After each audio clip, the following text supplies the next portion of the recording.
कहानी फिर रूस के एक कॉन्वेंट में जाती है जहां कुछ नन्स चुपचाप रात का खाना खा रही हैं। उनमें एक उलिया भी है जो सबसे अलग है, अपनी ही दुनिया में खोई हुई। उसी रात कॉन्वेंट की हॉल में अजीब आवाजें गूंजती हैं। जूलिया को एक भयानक सपना आता है। वो देखती है कि एक आंख वाला आदमी पुजारियों की खाल से एक किताब बना रहा है। वो डर के मारे उठ जाती है। कुछ देर बाद उसके पेट में तेज दर्द होता है। वो वॉशरूम भागती है, खून की उल्टी करती है और सांस लेने में तकलीफ होती है।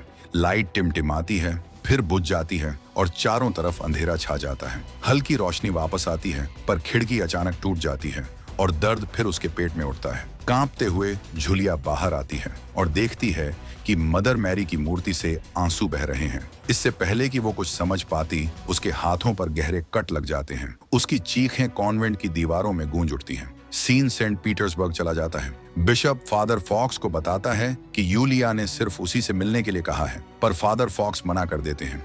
वो कहते हैं कि वो अब एक्सोरिज्म पर यकीन नहीं करते। वो कबूल करते हैं कि वो जिंदगी पीछे छोड़ना चाहते हैं, क्योंकि वो एक औरत से प्यार करते हैं जो उनके बच्चे की मां बनने वाली है। तब बिशप एक चौंकाने वाला राज खोलते हैं। जूलिया जुड़वां बच्चों की मां बनने वाली है। वो कहती है कि ये प्रेगनेंसी इमैक्युलेट है। उसके हिसाब से अजन्मे बच्चे उससे पहले से बात करते हैं और वो जानती है कि एक अच्छा है, जबकि दूसरा पूरी तरह से बुराई से भरा है। बिशप फादर फॉक्स से जूलिया का केस देखने के लिए कहते हैं और भरोसा दिलाते हैं कि कर्नल रूसो खुद इसे देखेंगे, क्योंकि वो फॉक्स की तरह ही पुरानी भाषाओं के एक्सपर्ट हैं। बाद में फॉक्स अपनी प्रेमिका लॉरा से बात करते हैं। वो उसे बताती है कि उलिया को सच में मदद की जरूरत है और उसे अनदेखा नहीं करना चाहिए। पहले तो फॉक्स की दिलचस्पी नहीं होती, पर जब लॉरा कहती है कि वो जल्द ही एस्टोनिया काम के लिए जा रही है, तो वो सुझाव देती है कि इसे वो अपना आखिरी केस समझे। ये बात उसे सोचने पर मजबूर कर देती है। कुछ दिनों बाद फॉक्स कॉन्वेंट पहुंचते हैं। सिस्टर स्नीगर उन्हें कार्डिनल रुस्सो से मिलवाती है, जो फॉक्स के ज्ञान और अनुभव से प्रभावित लगते हैं। रस्सो उन्हें मदर मैरी की मूर्ति के पास ले जाते हैं, जिसके चेहरे पर आंसू जैसे निशान हैं।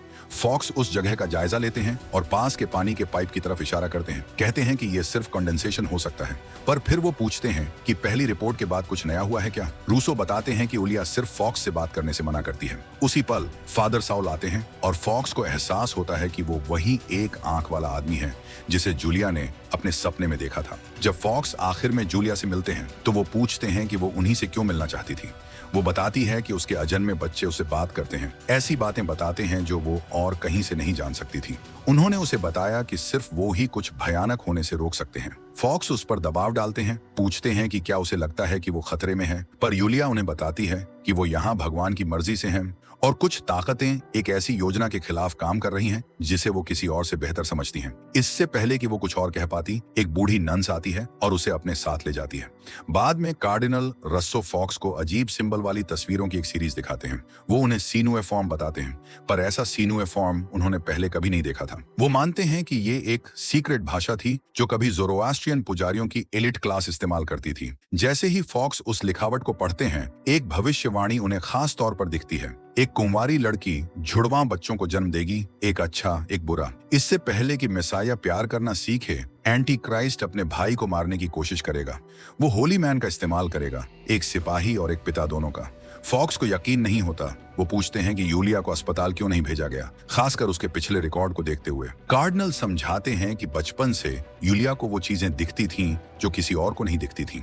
सबको लगता था कि वो हेलुसिनेट कर रही है। उसके माता पिता, उसके डॉक्टर्स, सब ने उसे दवाइयां दी, पर वो विजन्स कभी पूरी तरह से गए नहीं। कार्डिनल मानते हैं कि यूलिया के विजन्स पागलपन नहीं हैं, बल्कि भगवान की तरफ से सीधे आए हुए मैसेजेस हैं। एक शाम अपने कमरे में आराम करते हुए जूलिया को अचानक अपने पेट में कुछ हलचल महसूस होती है। ये हरकत उसे डरा देती है। कुछ देर बाद उसका दरवाजा खुलता है और फादर सॉल वहां खड़े होते हैं। उसकी डरावनी चीखें कॉन्वेंट में गूंज उठती हैं। फॉक्स और कार्डिनल उसकी तरफ भागते हैं, पर जब तक वो पहुंचते हैं उसे पहले ही सिडेट किया जा चुका होता है। उसी रात अपने कमरे में जाते हुए फॉक्स को दरवाजा खुलने की आवाज आती है। उनके पीछे कदमों की आहट होती है। वो पीछे जाते हैं और बाहर की तरफ जाते हुए पैरों के निशान देखते हैं। रास्ते के आखिर में वो जूलिया को नग्न देखते हैं, धीरे धीरे एक तालाब में चलते हुए। फॉक्स उसकी तरफ भागते हैं और पानी में कूदते हैं, पर इससे पहले कि वो उस तक पहुंच पाते वो गायब हो जाती है। इसके बजाय उन्हें तालाब में 2 नवजात शिशु तैरते हुए दिखते हैं और फिर अचानक जूलिया उनके बगल में चीखती है।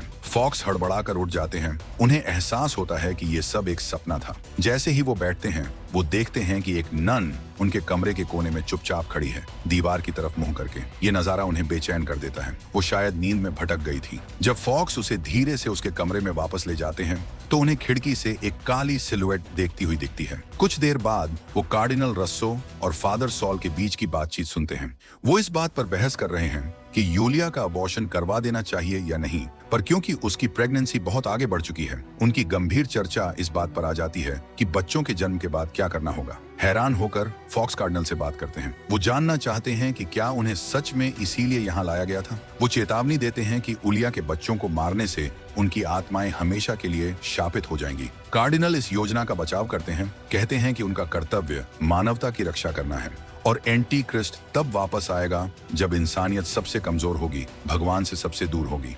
पर फॉक्स इसका विरोध करते हैं। उनके लिए जूलिया बस एक लड़की है जो अपने बच्चों को रखना चाहती है। जवाब ढूंढने के लिए बेताब फॉक्स फादर सॉल का पीछा करते हैं और एक भयानक सीन पर पहुंचते हैं। साउल क्लॉक फॉलोअर्स के एक ग्रुप के साथ एक शैतानी अनुष्ठान कर रहा है। वो जल्दी ही फॉक्स को देख लेते हैं और उसे पकड़ने की कोशिश करते हैं, पर वो लड़ते हैं, उन्हें कमरे में बंद करते हैं और भाग जाते हैं। हांफते हुए वो कार्डिनल के पास दौड़ते हैं, जोर देते हैं कि उन्हें तुरंत निकलना होगा। सिस्टर उलिया के साथ मिलकर वो भाग जाते हैं। जब तक फादर साउल उन्हें रोकने के लिए बाहर निकलते हैं, तीनों पहले ही एक कार में भाग चुके होते हैं। तीनों आखिर में रेलवे स्टेशन पहुंच जाते हैं। फॉक्स जल्दी से लॉरा को फोन करते हैं, उसे बताते हैं कि उन्हें उसकी मदद चाहिए। इस बीच कार्डिनल कीव के टिकट खरीदते हैं, पर इसके बजाय वो चुपचाप टालन जाने वाली एक ट्रेन में सवार हो जाते हैं। सफर में उलिया को पेट में तेज दर्द होता है, संकुचन, कॉन्ट्रैक्शंस और खराब होते जाते हैं, जब तक कि कार्डिनल की मदद से वो जुड़वां बेटों को जन्म देती है। फॉक्स जन्म को देखते हैं, पर आखिर में गिर जाते हैं, थकान और खून की कमी से बेहोश हो जाते हैं। कुछ देर बाद एक अधिकारी उनके पासपोर्ट चेक करने आता है। उसकी नजर नवजात शिशुओं पर पड़ती है। एक शांति से लेटा है, दूसरा बेकाबू होकर रो रहा है। ये नजारा उसे परेशान कर देता है। अपना सर पकड़कर अधिकारी अचानक उसे ट्रेन की खिड़की से टकरा देता है, एक हिंसक गुस्से में। इस हलचल से फॉक्स की नींद खुल जाती है। अभी भी कमजोर वो अपने शरीर पर टांके देखते हैं। उलिया शांति से उन्हें बताती है कि उसने उन्हें तब ठीक किया जब वो सो रहे थे। दोनों बच्चे जिंदा हैं और वो इसे एक चमत्कार कहती है। वो गर्व से उनका नाम सैमुअल और जैकब रखती है। जब ट्रेन आखिर में टैलेंट पहुंचती है, फॉक्स उसी अधिकारी को देखते हैं जिसे उन्होंने पहले अपने सपने में देखा था। इस बीच कीव में वापस फादर साउल गलत स्टेशन पर इंतजार कर रहे हैं, अभी भी उन्हें ढूंढ रहे हैं। टैलेंट में लॉरा ग्रुप का स्वागत करती है और उन्हें अपने दादा के घर ले जाती है। वो बताती है कि अपने आखिरी सालों में वो अजीब और अकेले हो गए थे, पर घर बड़ा आरामदायक है और उसमें वो सब कुछ है जो उन्हें चाहिए होगा। वो उन्हें बेसमेंट में ले जाती है जहां दीवारों पर डरावनी पेंटिंग है। उनके दादा ने अंत के समय के विजन्स पेंट किए थे। उन्हें यकीन था कि वो दुनिया के खत्म होने की तैयारी कर रहे थे। लॉरा चेतावनी देती है कि उनके कुछ जाल अभी भी प्रॉपर्टी के चारों ओर एक्टिव हो सकते हैं। जब कार्डिनल पूछते हैं कि उनके दादा कैसे मरे, लॉरा चुपचाप मान लेती है कि उन्होंने घर के अंदर फांसी लगा ली थी। बाद में वो ऊलिया को उसके कमरे में ले जाती है। जूलिया का चेहरा एक पालना देखकर चमक उठता है, अपने बच्चों का इंतजार करते हुए। इस बीच लॉरा एक प्राइवेट फोन कॉल करती है जिसमें वो एक आउटब्रेक की रिपोर्ट पर चर्चा करती है। वो सोचती है कि उलिया और जुड़वां बच्चों के आसपास की घटनाएं जुड़ी हुई हैं। उस रात फॉक्स लॉरा को हर चीज के लिए धन्यवाद देते हैं। वो उसे बताते हैं कि जैसा उसने सुझाया था, वो आखिर में कनाडा चले जाएंगे अपने परिवार को पालने के लिए। पर एक बात साफ है, वो कभी सेंट पीटर्सबर्ग वापस नहीं जा सकते। खिड़की से जूलिया चुपचाप देखती है जैसे ही लॉरा घर से निकलती है। ठीक तभी फॉक्स बेहोश होने लगते हैं। एक रोते हुए बच्चे की आवाज उन्हें इतना परेशान कर देती है कि वो फर्श पर गिर पड़ते हैं। इस बीच फादर सॉल फॉक्स के कमरे में घुस जाते हैं। उनकी चीजों को खोजते हुए उन्हें एक जर्नल मिलती है और उसके अंदर लॉरा की तस्वीरें। अगली शाम उलिया फॉक्स के घाव से पट्टी सावधानी से हटाती है, उनकी हालत देखने के लिए। उनके सदमे के लिए चोट पूरी तरह से ठीक हो गई है, कोई निशान नहीं छोड़ा। उस पल उनके बीच एक अनकहा आकर्षण बढ़ने लगता है। जूलिया यहाँ तक कहती है कि बच्चे उन्हें एक साथ चाहते हैं। उसी समय कार्डिनल पुरानी लिखावट को और करीब से देखते हैं। वो उन्हें बताते हैं कि सब कुछ सिंबल के साथ मिल रहा है। उनके अनुसार फॉक्स एक पुजारी के रूप में मरेंगे, पर जुड़वां बच्चों के पिता के रूप में फिर से जन्म लेंगे। वो समझाते हैं कि ये कोई तय भविष्यवाणी नहीं है, बस एक संभावित रास्ता है। चुनाव उनका है।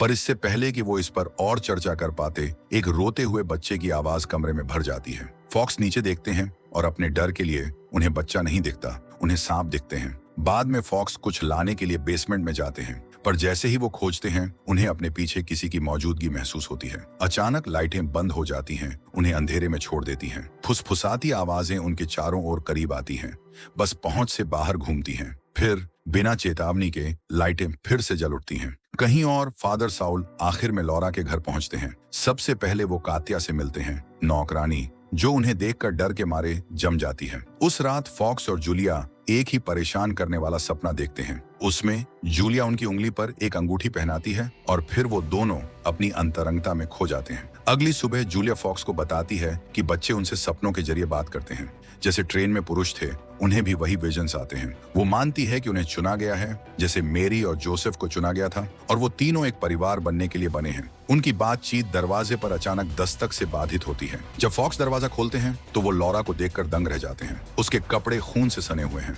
वो समझाती है कि फैक्ट्री में किसी ने उस पर खून फेंका था। खुद को शांत रखने की कोशिश करते हुए वो उन्हें बताती है कि उसने अगली सुबह के लिए कनाडा की फ्लाइट बुक की है। ये अचानक है, पर वो जोर देती है कि जितनी जल्दी वो निकलेंगे उतने ही वो सब सुरक्षित रहेंगे। लॉरा बच्चों से मिलने जाती है और जूलिया धीरे से उसे एक बच्चा गोद में देती है। पहले तो लॉरा मुस्कुराती है, पर जैसे ही वो बच्चे के चेहरे में देखती है उसका चेहरा बदल जाता है। उसकी आंखों में आंसू भर आते हैं। लॉरा की इस प्रतिक्रिया से यूलिया और फॉक्स दोनों परेशान हो जाते हैं। बाद में लॉरा और फॉक्स अपने घर वापस जाते हैं। उलिया के लिए उसकी अलमारी से कपड़े निकालते समय कैमरा एक भयानक सच पर ठहरता है। फादर सॉल कताया को पहले ही मार चुका है। उसकी लाश अंदर छिपाई हुई है। लॉरा अनजान ऐसे ही चलती रहती है जैसे कुछ गलत नहीं है। बाहर से सॉल नजर रखता है। उसकी आंखें उस पर टिकी हैं। लॉरा को जल्द ही महसूस होता है कि उस पर कोई नजर रख रहा है। घबराकर वो फॉक्स को फोन करती है और उन्हें बताती है कि कोई बाहर है। फॉक्स लाइटें बंद करते हैं और सावधानी से खिड़की देखते हैं, पर कुछ भी दिखाई नहीं देता। लॉरा माफी मांगती है, कहती है कि शायद वो बस पैरानॉइड हो रही है। इस बीच कार्डिनल रूसो को एक आवाज फुसफुसाती हुई सुनाई देती है। वो उन्हें बच्चों को मारने के लिए उकसाती है। वादा करती है कि उनकी मौतें अनगिनत जानें बचाएंगी। फुसफुसाहटें और गहरी होती जाती हैं, शैतानी आवाजों में बदल जाती हैं। उन्हें शक्ति और धन के विजन से लुभाती हैं। डरे हुए कार्डिनल इसे झटकने की कोशिश करते हैं। अपनी नसों को शांत करने के लिए पानी पीते हैं, पर जब वो खिड़की की तरफ देखते हैं तो उन्हें एक आकृति दिखती है जो उन्हें घूर रही है। कार्डिनल अपनी राइफल उठाते हैं और उस काली आकृति का पीछा करते हुए जंगल में गहराई तक जाते हैं। फुसफुसाहटें वापस आती हैं, उन्हें एक तूफान की तरह घेर लेती हैं जिससे वो बच नहीं सकते। फिर वो आखिर में उस आकृति के आमने सामने आते हैं। वो बस एक भयानक लाइन बोलता है, तुम वही हो जिसकी तुम सेवा करते हो। डर कार्डिनल पर छा जाता है जैसे ही वो अपने छोटे सेल्फ को अंधेरे से बाहर आते देखते हैं।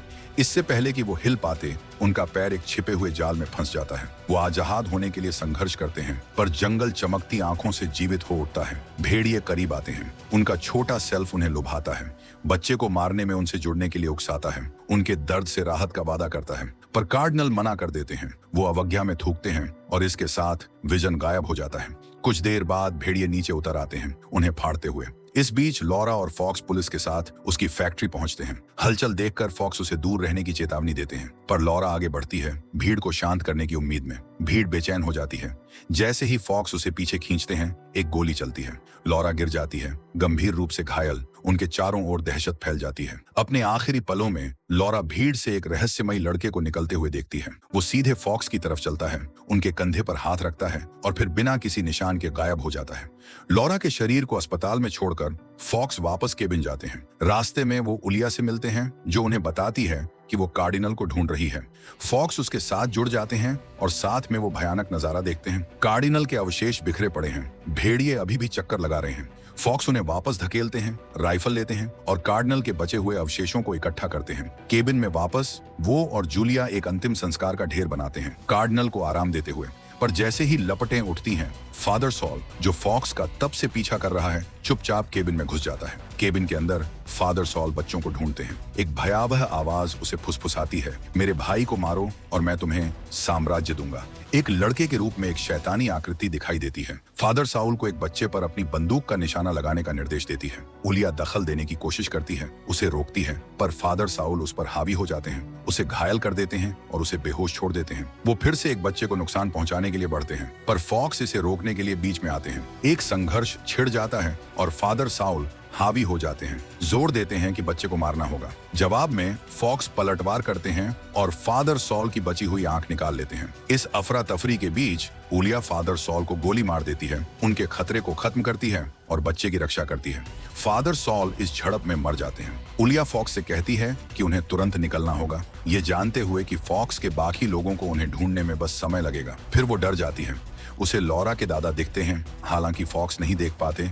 वो ऊपर की तरफ इशारा करते हैं, उन्हें आर्टिक की तरफ गाइड करते हैं। एटिक में उन्हें कई पेंटिंग मिलती हैं। एक में कॉन्वेंट से उनके भागने को दिखाया गया है, दूसरी रूसो की मौत को दिखाती है और एक और में लॉरा और उसके बच्चे को दिखाया गया है। उलिया फिर फॉक्स को एक पेंटिंग दिखाती है जो उनके साझा सपने को दर्शाती है। फॉक्स हंसते हैं, उन्हें एहसास होता है कि भविष्यवाणी सच है और कहते हैं कि उन्होंने अपनी पूरी जिंदगी बर्बाद कर दी है। उलिया पलटवार करती है, कहती है कि अभी फैसला नहीं हुआ है, शैतान अभी भी जीत सकता है क्योंकि वो भगवान के खिलाफ नहीं लड़ रहा है बल्कि उनके खिलाफ लड़ रहा है। बाद में शैतान फॉक्स के विचारों को मोड़ना शुरू कर देता है, उनके दिमाग को परेशान करने वाले विजन से भर देता है। लॉरा का रूप धारण करके शैतान उन्हें बताता है कि उसे दूर ले जाया गया है और हालांकि वो भगवान के लिए अच्छा कर रहे हैं, उनके कर्म मानवता को नुकसान पहुंचा रहे हैं। वो उन्हें चेतावनी देती है कि लड़ाई खत्म नहीं हुई है और सिर्फ वही मानवता को बचा सकते हैं। ऐसा करने के लिए उन्हें ईविल वाले को खत्म करना होगा और फिर अपनी जान लेनी होगी। अचानक उलिया जाग जाती है और अपने बगल में लॉरा के दादा को पाती है जो उसे भागने के लिए कह रहे हैं। फॉक्स दरवाजे पर पाउंडिंग करते हैं, ये जानने की मांग करते हैं कि उसने इसे क्यों बंद किया है। वो इसे तोड़ने की कोशिश करते हैं, पर इससे पहले कि वो अंदर घुस पाते, उलिया बच्चों के साथ भाग जाती है। इस बीच दो पुलिस अधिकारी मौके पर पहुंचते हैं, फादर साउल की कार का पीछा करते हुए, जिस पर एक रूसी लाइसेंस प्लेट थी। हताश जूलिया उनकी तरफ भागी मदद मांगते हुए, पर बच्चों के लगातार रोने की आवाज ने उसकी आवाज को दबा दिया, जिससे अधिकारी उसे समझ नहीं पाए। फॉक्स अचानक दिखाई दिए। एक हिंसक उन्माद में उन्होंने एक अधिकारी को मार डाला, दूसरे को निहत्था करके मार डाला और फिर अपना ध्यान यूलिया पर केंद्रित किया। जूलिया भाग गई, पर खुद को एक डेड एंड पर फंसा हुआ पाया। फॉक्स उस तक पहुंच गए, उनका चेहरा ठंडा और अटल था। उन्होंने उसे बताया कि ये उसके अपने अच्छे के लिए था, कि वो धरती पर भगवान के पात्र थे।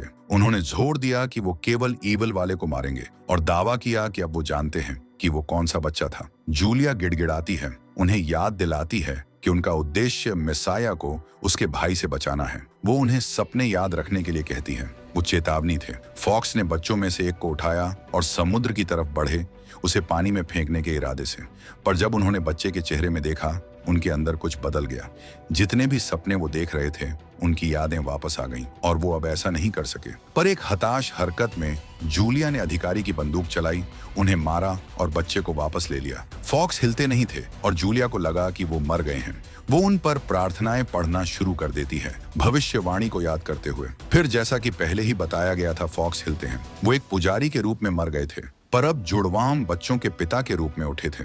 बाद में फॉक्स और उलिया एक नया जीवन शुरू करने के लिए घर लौटे। जूलिया ने फॉक्स को बताया कि उन्हें क्यों समझने के लिए नहीं बनाया गया था और प्यार ही आगे बढ़ने का एकमात्र रास्ता था। पहली बार उन्होंने शॉवर में एक साथ एक अंतरंग पल साझा किया। उन्होंने जो कुछ भी सहा था, उस अध्याय को चुपचाप बंद कर दिया और इसके साथ फिल्म खत्म होती है। अगर आपको ये रिकैप पसंद आया तो और अधिक के लिए लाइक और सब्सक्राइब करना ना भूलें।